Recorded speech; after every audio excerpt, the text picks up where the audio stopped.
नमस्कार, बहुत स्वागत है आप सभी का। आप देख रहे हैं स्पेशल रिपोर्ट, आपके साथ मैं हूं Mamata Tiwari. Kolkata rape and murder case की गुत्थी सुलझने की जगह और उलझती दिख रही है।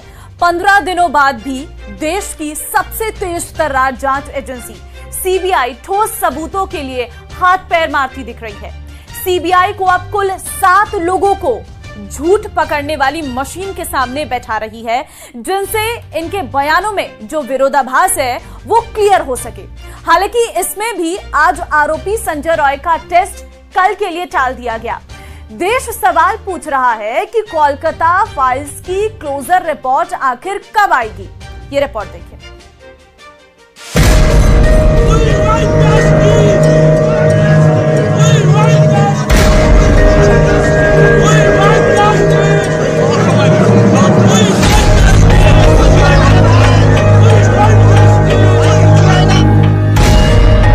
दीवारों और बंद दरवाजों के पीछे वो चीखती रही।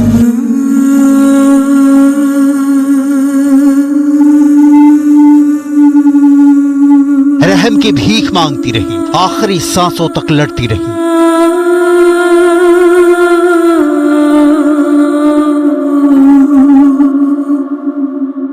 जबकि ना उसने कम कपड़े पहने थे, ना वो आधी रात घर से निकली थी, ना सुनसान सड़क पर थी। उसकी तो गर्दन में जान बचाने वाला आला था। फिर भी उसे नोचा गया, खसोटा गया, असमत लूटी गई, मौत के मुंह में झोंक दिया गया। हैवानियत की सन्न कर देने वाली कहानी, द कोलकाता फाइल्स।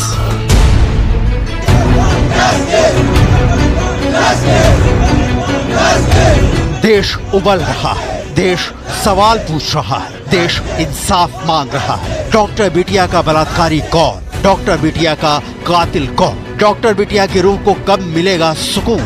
किसी के पास जवाब नहीं है। किसी के पास 8 और 9 अगस्त की दरमियानी रात का हिसाब नहीं है। क्या हुआ? कैसे हुआ?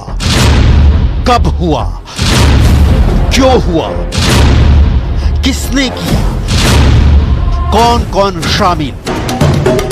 देश की सबसे बड़ी जांच agency central bureau of investigation यानी सीबीआई परत दर परत तलाश कर रही है। केस का रेशा रेशा खंगाल रही है, लेकिन सवाल अब भी अनसुलझे हैं। 15 दिन बाद कितने मिले सबूत? कितने मिले गवाह? कितने दूर रह गए हैं कानून के हाथ? डॉक्टर बिटिया को कब मिलेगा इंसाफ? न्यूज़ 18 इंडिया की सबसे बड़ी पड़ताल, द कोलकाता फाइल्स।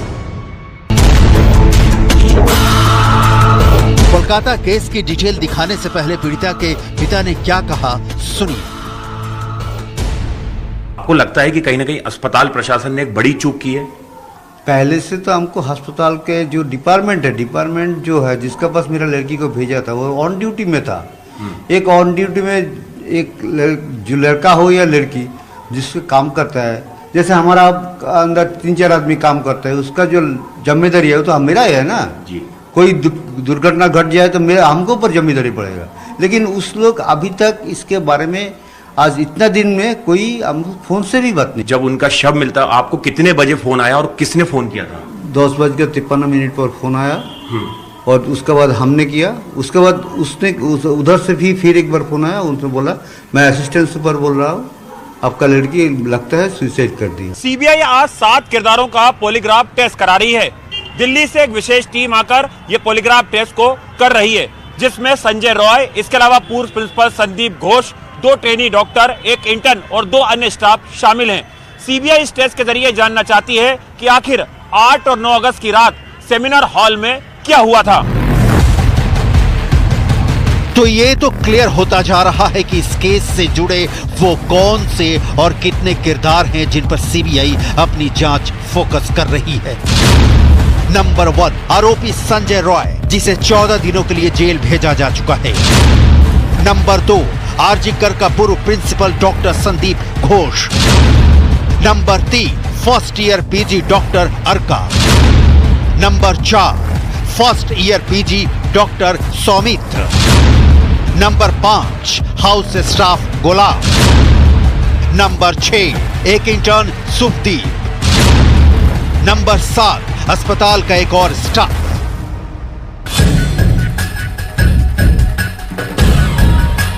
इन सबको पॉलीग्राफी टेस्ट से गुजरना होगा। Doctor rape and murder case की कड़ियां बहुत उलझी हुई हैं। सीबीआई का मानना है कि जो भी बयान उसने अब तक दर्ज किए हैं उसमें कई बयान ऐसे हैं जिनमें विरोधाभास है। सीबीआई ने सुप्रीम कोर्ट में इस बात को लेकर यहां तक दावा किया कि कोलकाता पुलिस ने क्राइम सीन को सुरक्षित नहीं रखा। बड़ा सवाल यह भी है कि सीबीआई ने जिस क्राइम सीन के सीएफएसएल के एक्सपर्ट के जरिए जांच करवाई, क्या सीएफएसएल के एक्सपर्ट छुपे हुए सबूत नहीं तलाश कर पा रहे? पूर्व प्रिंसिपल संदीप घोष से लगातार पूछताछ करने के बाद पॉलीग्राफी में जो सवाल पूछे जा रहे हैं वो इसी से संबंधित हैं।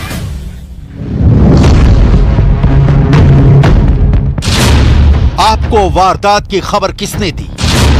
सेमिनार हॉल के पास मरम्मत क्यों कराया? आपने पुलिस को सूचना तत्काल क्यों नहीं दी? पहला जो सबसे पहले मैंने पकड़ा था वो स्टूडेंट लोग को फेल करवाते थे। फेल करा करके उनसे पैसे अच्छे खासे रकम वसूलते थे और जो उनके बात नहीं सुनते थे, कुछ उसमें स्टूडेंट थे जो ये पैसा को कलेक्ट करते थे। फिर उन्हीं जूनियर स्टूडेंट को वो शराब पिलाते थे, उनको पैसे का लालच लत लगाते थे। इसके अलावा बहुत सारा बेआईनी काम, जैसे बॉडी का लेके, जैसे डेड बॉडी का लेके तस्करी करना, जैसे बायोमेडिकल वेस्ट का मैंने बताया था, इसको भी मैंने एक्सपोज किया था। संदीप घोष क्या छिपा रहे हैं, क्या बता रहे हैं? उम्मीद है कि पॉलीग्राफी टेस्ट से दूध का दूध पानी का पानी हो पाएगा। लेकिन उस रात क्या हुआ था, इस गुत्थी को समझने के लिए सबसे पहले सीक्वेंस समझना होगा। सूत्रों के मुताबिक 8-9 अगस्त की रात वारदात की टाइमलाइन इस तरह से है। पीड़िता और 2 फर्स्ट ईयर के छात्र अर्का और सौमित्र ने 12 बजे रात को साथ में डिनर किया। इसके बाद वो सेमिनार रूम में गए जहां वो 1:30 से 2 बजे तक रहे और नीरज चोपड़ा का जेवलिन फाइनल देखा। सेमिनार रूम के सामने स्लीप रूम है जहां डॉक्टर आराम करते हैं। अलका और सौमित्र स्लीप रूम में गए जबकि पीड़िता सेमिनार रूम में आराम करने लगी। गुलाम ने 2:45 बजे तीसरी मंजिल पर जाने की बात कही जबकि सुखदीप ने कहा कि वो इंटर्न रूम में था। तीनों कमरे, सेमिनार हॉल, स्लीप रूम और इंटर्न रूम तीसरी मंजिल पर एक दूसरे के पास हैं। इसलिए सवाल उठ रहे हैं कि 4 डॉक्टरों में से क्या किसी एक ने भी सेमिनार हॉल में उस रात क्या हुआ ये जान पाए? सीबीआई 4 डॉक्टरों और 2 स्टाफ से यही समझने की कोशिश कर रही है, इसलिए झूठ पकड़ने वाली मशीन का इस्तेमाल कर रही है। इन लोगों से जो सवाल पूछे जा रहे हैं उसकी लिस्ट भी देख लीजिए।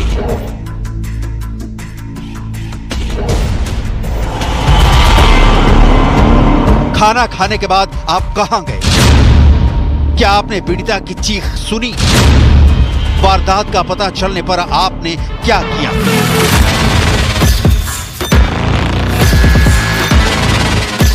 सवाल है कि पीड़िता को आखिरी बार जिंदा देखने वाले 4 डॉक्टरों के पॉलीग्राफ टेस्ट से सीबीआई को क्या हासिल हो सकता है? और उससे भी बड़ा सवाल है कि सीबीआई के सामने ऐसी कौन सी चुनौती आ गई है जिसके चलते उसे 1-2 नहीं बल्कि 7 लोगों के पॉलीग्राफ टेस्ट कराने की जरूरत पड़ गई। इस वारदात के अगले दिन कोलकाता पुलिस ने संजय रॉय को गिरफ्तार किया था। कोलकाता पुलिस संजय राय की गिरफ्तारी के बाद इस मामले को जितना ओपन एंड शट मान रही थी, सीबीआई को ऐसा नहीं लगता है। कोलकाता पुलिस की नजर में मुख्य आरोपी संजय रॉय है, लेकिन सीबीआई असली कातिल तक पहुंचने के लिए 7 किरदारों का पॉलीग्राफ टेस्ट करा रही है। बता दें कि कोलकाता पुलिस ने सेमिनार हॉल में मिले ब्लूटूथ के जरिए अगले दिन संजय रॉय को गिरफ्तार किया था। असल में सीबीआई के सामने सबसे बड़ी चुनौती यह है कि सीबीआई उन्हीं सबूतों पर जांच करने के लिए मजबूर है जो कलकत्ता पुलिस से सीबीआई को मिले हैं। जैसे कलकत्ता पुलिस द्वारा लिया गया पीड़िता का डीएनए सैंपल। सीबीआई की एंट्री से पहले पीड़िता की बॉडी का पोस्टमार्टम हुआ और बाद में अंतिम संस्कार भी कर दिया गया। इस वजह से अब दोबारा सैंपल नहीं लिया जा सकता। सीबीआई के पास न बॉडी है न ही स्पॉट पर मौजूद पूरे साक्ष्य। मौका वारदात पर 1 से ज्यादा लोगों के फुटप्रिंट्स भी जांच में अड़चन पैदा कर रहे हैं। जाहिर है टेक्निकल सबूत जुटाने में भी सीबीआई को दिक्कतें आ रही हैं। मतलब सवाल घूम फिर कर वहीं पहुंच जाता है कि क्या आरोपी संजय राय ही कातिल है या कातिल कोई और है। क्या कत्ल एक से ज्यादा लोगों ने मिलकर किया या कत्ल संजय रॉय ने किया और सबूत किसी और ने मिटाए? क्या कोलकाता पुलिस की थ्योरी सीबीआई के गले नहीं उतर रही? सीबीआई की टीम ने मौका वारदात का कई बार मुआयना किया, यहां तक कि मौका वारदात की 3D मैपिंग भी की गई ताकि कोई सबूत सीबीआई के हाथ लग पाए। सीबीआई सेमिनार हॉल में छुपे अदृश्य सबूतों को जुटाने की भी कोशिश कर रही है। पॉलीग्राफ टेस्ट की डिटेल आपको भी जरूर जाननी चाहिए, क्योंकि झूठ पकड़ने वाली ये मशीन आखिर कितना झूठ पकड़ पाती है और कैसे पकड़ती है।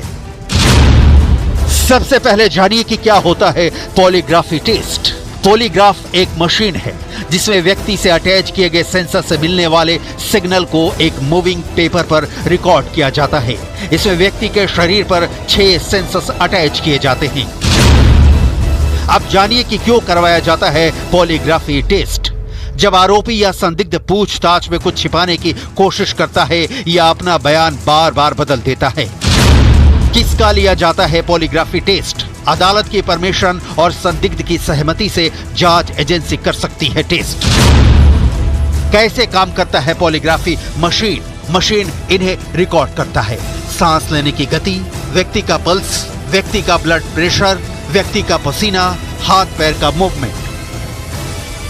कोलकाता केस इसलिए भी उलझ गया है कि जिस आरोपी संजय रॉय को कलकत्ता पुलिस ने गिरफ्तार किया, उसका कहना है कि वो निर्दोष है, उसे फंसाया जा रहा है। संजय रॉय की वकील का कहना है कि वो पॉलीग्राफी टेस्ट के लिए इसीलिए तैयार हुआ क्योंकि सच सामने आ सके। लेकिन सवाल है कि क्या संजय सच बोल रहा है? संजय के दोस्त ने उसके व्यवहार को लेकर जो कहा, उसे बहुत ध्यान से सुनने की जरूरत है। करता था, उससे हम लोग बातचीत ही बोलना बंद कर दिया भैया। किस तरह का कचरा, मतलब क्या क्या करता था? वही पीने का बाद माँ कौन बहन कौन कहा है, मैंने बोले ना टोन टिटकारी काटे ना, वैसे ही करता था। मतलब क्या छेड़खानी करता था लड़की? हाँ, वैसी छिड़कानी फिरकानी करता। उसके साथ हम लोग बाती नहीं करते थे। आता तो भागा देते थे हम लोग का पास। मत दारू पीता था, रात को कितना 2:30 बजे दारू पीते बियर लेके आया था, तो हम भी 2 घोट पी लिया था। बस वही लेके वहाँ कौन जा रहा था, छिड़कानी किया। मेरा क्या कर रहे, बोला हम पिलाया हम खिलाया थे हम ही को। उसके बारे में ये भी बहुत कहानियां चल रही हैं कि ये रेड लाइट एरिया बहुत जाता था यहाँ का, और ये गंदी वीडियो देखता था। हाँ, ये हो सकता है। पत्नी जो थी, एक से ज्यादा पत्नी थी उसकी, बताते हैं यहाँ पे। हाँ, यहाँ पे तो सभी जानता है, उसका 4 तो शादी है। 4 कोलकाता केस की जांच कहीं उलझकर दम ना तोड़ दे, इसलिए सीबीआई कोई कोर कसर नहीं छोड़ना चाहती है। सीबीआई हर एक उस तकनीक का इस्तेमाल कर रही है ताकि इस मर्डर मिस्ट्री से पर्दा उठाया जाए। लेकिन इस तरह से इस घटना और इस वारदात ने कोलकाता ही नहीं बल्कि पूरे देश में आक्रोश की लहर दौड़ा दी है, और हर तरफ दरिंदे के लिए फांसी और बेटियों के लिए इंसाफ की मांग की जा रही है। Sealdah court, Calcutta high court, supreme court, जिसने स्वतः संज्ञान लिया, सबकी नजरें सीबीआई जांच पर टिकी हैं। सीबीआई कोर्ट में यह क्लियर कर चुकी है कि साक्ष्यों के साथ छेड़छाड़ किया गया। लिहाजा अब सवाल है कि क्या कोलकाता केस का सच देश के सामने आ पाएगा या लंबी जांच